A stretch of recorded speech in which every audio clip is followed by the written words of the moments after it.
So the recording is working. I just pushed the wrong button, but we're fine now. So Gregor, thank you for joining me. I would like to discuss with you how you are using EFT to work on your fear of public speaking. And I'm really happy that you're helping me with this little interview because you're very good at your homework. And so, thank you. So that's why I chose you. Because here, this chapter is about performance anxiety, and you actually literally wrote to me, I have fear of public speaking and I really want to get rid of it. Can you help? Yes, exactly. Yeah. And so all in all, we did 4 sessions, but the emphasis is on you doing homework. You use both forms of EFT, so I want to dive into that a little further. But first, for the people that view this video, let's just sort of summarize, because when we started, you pointed out that especially the monthly business reviews that you have to do, which are online, are, you're uncomfortable and you're nervous and not yourself. And then we established that your fear and uncomfortable feelings and insecurity were about at a level 8.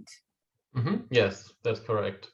And so you've done a nice big chunk of homework. And in general, where is your fear of public speaking now? What number would you give it now? Yeah, now I would give it around 3 to 4. So it's really down a lot by now already. Yeah. So you can really feel it's different. Yes, totally. I mean, I definitely feel more relaxed, more calm, and less agitated overall. Yes. Excellent, excellent. And so we started looking into what are the underlying emotional causes. And as it turns out, you've had some severe bullying done to you from the age of 7, 8 until about 16, correct? Yes, that's correct. Yeah, unfortunately, yes. Yeah. So in different classes and in different schools. And so when we started looking at your negative core belief, which is ich bin nicht gut genug, which is almost the same as in Dutch. I'm not good enough. What percentage, how true did it feel when we started working?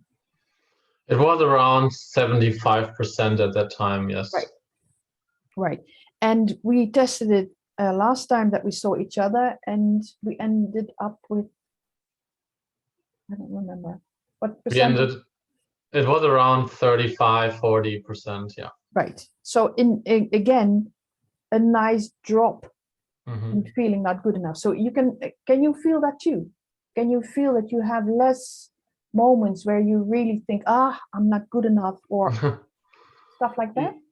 Yeah, overall, yes. I mean, overall, when I'm at work, I feel more confident, even if I maybe make a mistake. It's not like this big thing for me anymore that it used to be, because I feel like more confident that even if I make mistakes, I'm allowed to do that. I grow from them, so they don't affect me that much anymore. Excellent. Yes, excellent. And so just to give the viewers an idea, what we did is you started making lists of all these very specific moments where you were bullied in school. Yes. We did some together, but you did most of them as homework by yourself. And so there's 2 parts to this story, because when we started looking at, so what are these specific events that contribute to your fear of speaking, we really, discovered that the bullying was a big issue. Big issue. It started around 7, 8.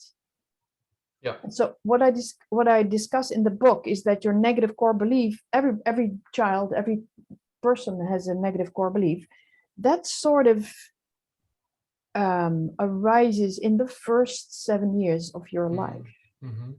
And so we decided that you would also need to look at interactions with your parents. Now, your parents are fine, but they had no clue that you were being bullied in school, did they? Yeah. No, they didn't. So why didn't you tell them? Yeah, I mean, it was at the beginning, I always told them basically that someone in my class was bullied, but I never told them that it was me. Yep. And that was mainly coming from this fear that maybe they think I'm not a big boy, or I'm not strong enough, or I was kind of a little bit embarrassed, and I didn't want that if I tell them, maybe it has a bad effect on me in my home life, basically. Yes, yes. And if you look back at your parents, would you say that they were very strict or not at all? How did they handle you back then? No, I think it was a very good balance between, like, I could do what I wanted to do, and also some, I mean, it was a very good balance, and they were not very strict, no, overall. Right. Well, I think it is important to point out that everybody has a negative core belief, and it's not that parents are sort of aiming at making you uncertain or do certain things that, you know, are uncomfortable, because it's in you. You think you're not good enough. Yes. And it could be really sort of normal situations where you have no idea from the outside that this would be a problem. But you just told me, because we prepared this little discussion, so to speak, that you didn't want them to be disappointed. You didn't want to be embarrassed by the fact that they were bullying you, and you weren't handling it on your own. So here you are, even at 7, you thought, I have to be a big boy. I should handle this on my own. Yeah. Okay. Exactly. You do both types of EFT. Yeah, I do both. So when do you do the tapping, and when do you do the meditation with the unseen therapist? Yeah, it depends a little bit on how I feel in this day or moment. Usually, if I am overall more relaxed and a bit more less agitated overall, I used to meditate more. But when I feel like really agitated and a lot is going on, and I feel kind of this chaos in myself, and I want to calm down my nervous system, then I prefer to use the tapping part, because I feel like it's going to it's going to calm my nervous system down a bit better. Okay. Yes. Yeah. So that is also something that I explain in the book. If you're like agitated and really, you know, you're not calm enough to do the meditation, it's perfectly fine and actually very good to tap, because then you can you feel your body relax. Yes, I agree. Yeah, but you also like to meditate. So if you compare the two, what would be the difference for you? Why do you also meditate? I think the meditation or meditative part of it, it's kind of, it helps me to resolve some of the issues or situation or experiences quicker, because it's kind of like a little bit more broad, and it helps me to resolve like multiple things kind of at once, or like some small parts of the problem at once, rather than if I tap, it's more like I have to really focus on one thing and then go to the next one.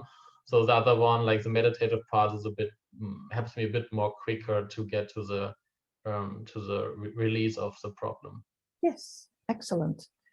So here we are. We discussed what types of problems, and we also discussed, we were looking, of course, at what are the emotional underlying issues, and we both agreed that the bullying is a very big chunk that needs to be done, and also, of course, interaction with your parents, not because of your parents, because there's nothing wrong with your parents, but because you interpreted it as, oh, am I good enough? Aren't they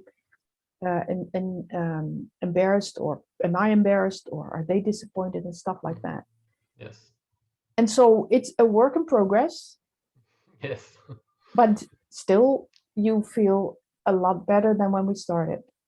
Yes, for sure. I mean, I definitely see the value that this whole EFT and tapping and meditative brought to me. So it's really, I really feel it even after such a short period of time.